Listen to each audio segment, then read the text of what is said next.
台湾南地。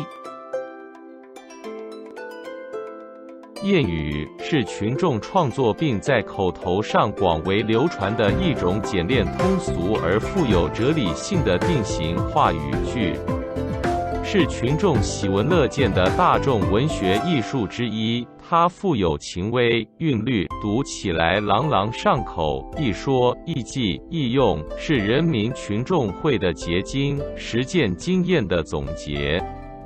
人们往往以这样的谚语去教育指导自己的亲属待人处事、生产生活。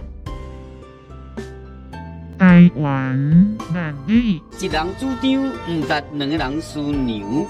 你生活上拄着大细项代志，若是一个人做决定，却因为考虑无够周至，造成错误、致输损失，甚至到无度挽回遗憾。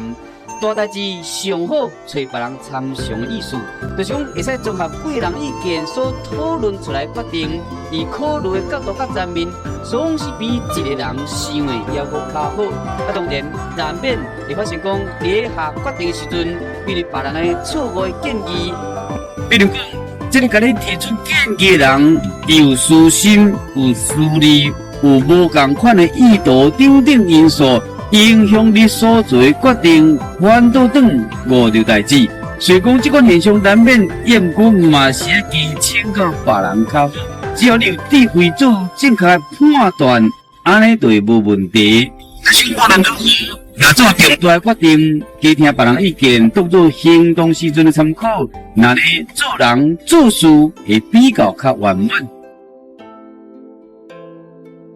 谢谢观赏。让我们一起推广咱们的母语，把影片分享去您的聊天族群，也不要忘了给我动力，订阅我的 YouTube 频道，请点按 Subscribe， 再按小铃铛，谢谢，感恩。